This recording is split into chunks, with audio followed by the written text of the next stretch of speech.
نحمدہ ونصلی علی رسول الکریم اما بعد اعوذ باللہ من الشیطان الرجیم بسم اللہ الرحمن الرحیم الصلاۃ والسلام علی سید المرسلین خاتم النبیین شفیع المذنبین رحمت للعالمین۔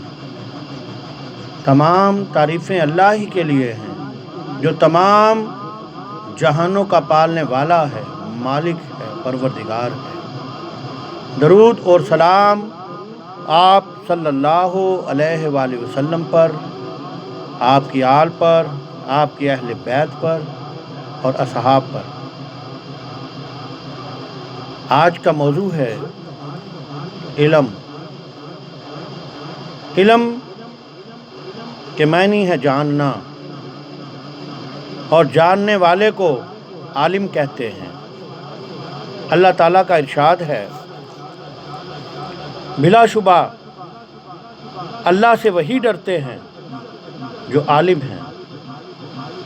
حضور اکرم سید عالم صلی اللہ علیہ وسلم کا ارشاد گرامی ہے، ہر مسلمان مرد اور عورت پر علم حاصل کرنا فرض ہے،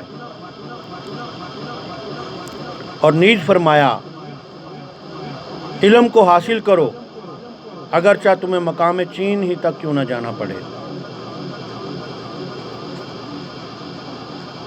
علم سیکھنا تو فرض عین ہے، اور علم سے بے نیازی ظاہر کرنا محض کفر ہے۔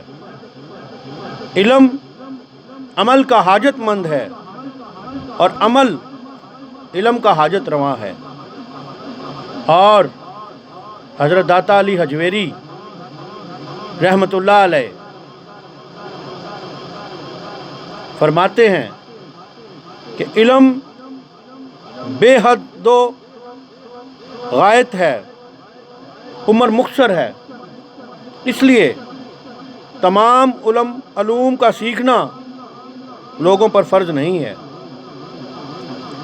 جیسے کہ علم نجوم، طب، علم حساب اور نادر و عجیب صنعتیں وغیرہ،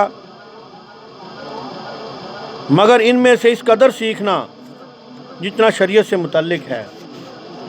پس علم سے اسی قدر فرض ہے جس پر عمل ہو سکے۔ اس لیے حق تعالیٰ نے ایسے علم کی مذمت فرمائی ہے جو کسی کو نفع نہ پہنچا سکے۔ وہ ایسا علم سیکھتے ہیں جو انہیں نقصان دے اور نفع نہ پہنچائے۔ اور حضور نبی کریم صلی اللہ علیہ وسلم نے علم کے متعلق ہی ارشاد فرمایا کہ علم حجاب اکبر ہے۔ ظاہر ہے کہ جس علم سے کوئی فائدہ حاصل نہ ہو سکے، یعنی آدمی اس پر عمل نہ کرے، تو وہ علم قلب پر حجاب بن جاتا ہے۔ ایسے علم کے متعلق حضرت بابا بلے شاہ فرماتے ہیں، بہتا علم ابلیس نے پڑھیا، جھگا چاہسدہ سڑیا، او بھی گیا سی بازی ہار، علم و بس کری ہو یار۔ علم کیا ہے؟ راہ ہے، اور مرشد کیا ہے؟ رہبر ہے۔ راستہ بغیر رہبر کے طے نہیں ہو سکتا، اس لیے جو خود راہ ہوتا ہے وہ گمراہ ہو جاتا ہے، اور جو کسی کے ہمراہ ہوتا ہے کامیاب ہو جاتا ہے۔ اس طرح طالب صادق مرشد کے ذریعے اپنے مقامات طے کرتا ہے۔ اگر مرشد فرما دے اس طالب علم کو جو طلب رکھتا ہے علم کی، آگے علم شریعت کا ہے، طریقت کا ہے، تصوف کا ہے، روحانیت کا ہے، حقیقت ہے، اور پھر معرفت الہی حاصل ہوتی ہے۔ جس کو مرشد رد دے اپنے پاس کھڑا کر کے اور اسے روک دے کہ تو یہ عمل نہیں کر سکتا، تو یہ علم حاصل نہیں کر سکتا، تو اس راستے پر نہیں چل سکتا، تجھے صرف یہاں پر رہنے کی اجازت ہے، تم یہاں پہ صرف رہ سکتے ہو، اس کو اس حکم پر عمل کرنا چاہیے، اس حکم پر عمل کرنا چاہیے، اس کے لیے یہ بہتر ہے۔ اگر وہ سوچتا ہے کہ میں لوگوں کو دھوکہ دوں گا اور وہی روپ دھار کے بیٹھ جاؤں گا، وہ خود دھوکے میں ہے، کیونکہ یہ شیطان نفس ہمارا اتنا اوپر لے جا کے گراتا آدمی کو، پھر اس کے لیے واپسی کے راستے نہیں ہوتے، اس کے لیے واپسی کے راستے نہیں ہوتے۔ نفس ہمارا خواہشوں کو بڑھاتا جاتا ہے، جو خواہش ہے اس کو بڑھاتا جائے گا، اور جب وہ زیادہ بڑھ جائے گی پھر اس کے کنٹرول سے باہر ہو جائے گی۔ تو اس کو چاہیے کہ اپنے پیر و مرشد کا حکم بجا لا کر جو حکم دیا ہے اس پر عمل کرے، بچ جائے گا، ورنہ ایک دن پھر دیکھ لو کیا ہوتا ہے منافقوں کے ساتھ۔ منافق بظاہر تو شریعت کا پابند ہوگا، اسی طرح ہی ٹوپی رکھے گا، صافہ بھی باندھے گا، ایسے ہی ہے نا جی، بظاہر قرآن بھی پڑھے گا، سارے کام کرے گا، لیکن دغا باز ہوگا، جھوٹا ہوگا، پیٹھ پیچھے وار کرتا ہوگا، پیٹھ پیچھے وار کر کے پھر ایسے انجان بن جائے گا جیسے اسے پتہ ہی نہیں کسی بات کا۔ ایسے بندوں کے لیے بخشش نہیں ہے، ایسے بندوں کے لیے بخشش نہیں ہے، کیونکہ منافق کافر سے بھی بدتر ہے۔ تو تمہارے پیچھے سے تمہاری بدخوئی کرتا ہے، غیبت کرتا ہے، تمہیں نقصان پہنچانے کی کوشش کرتا ہے، وہ کافر سے بھی بدتر ہے۔ میں نہیں کہہ رہا، حدیث پاک ہے، آپ صلی اللہ علیہ وسلم کا فرمان ہے۔ اس کو چاہیے کہ وہ اس حرکت سے باز آ جائے اور عاجزی کا راستہ اختیار کر لے، جیسے پیر و مرشد نے فرما رکھا ہے، پھر تو بچت ہے۔ ورنہ اس بات کا علم ہونے کے باوجود بھی اور وہ خود دھوکے مرے اور لوگوں کو دھوکہ دے، منع فرمایا ہے۔ آگے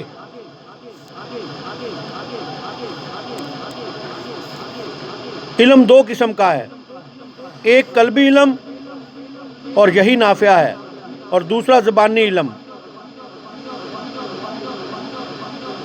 علم جو قلبی علم ہے، پیر و مرشد عطا کرتا ہے، وہ بیعت کرنے کے بعد قلبی ذکر، قلب کے ساتھ ذکر کرنا، سانس بند کر کے۔ یہ بھی بتا دوں، قلبی ذکر جو ہوتا ہے یہ سانس بند کر کے کیا جاتا ہے، سانس بند کر لیا جاتا ہے، پھر دل کے ذریعے جو پیر و مرشد نے ذکر آپ کو بتا رکھا ہے، کیونکہ ہر سلسلے میں ہر شیخ، ہر پیر و مرشد ذکر دیتا ہے اپنے مرید کو، چاہے وہ صفات کا ہے چاہے وہ نفی اثبات کا ہے۔ ہمارے یہاں نفی اثبات دیا جاتا ہے، جو کہ سانس کے ساتھ بھی کیا جاتا ہے، قلب کے ساتھ بھی کیا جاتا ہے، اور ذکر جلی بھی کیا جاتا ہے، زبان کے ذریعے بھی اظہار کیا جاتا ہے۔ ہمارے ہاں تینوں ذکر کروائے جاتے ہیں، اور بھی ذکر کی اقسام ہیں اس کے علاوہ بھی۔ اور دوسرا زبانی علم، اور یہ ابن آدم پر اللہ جل جل کی حجت ہے۔ حضرت حسن بصری فرماتے ہیں کہ علم دو قسم کا ہوتا ہے، ایک علم وہ جو دل کی تختی پر لکھا جاتا ہے، اور ایک علم وہ زبان سے ادا کیا جاتا ہے۔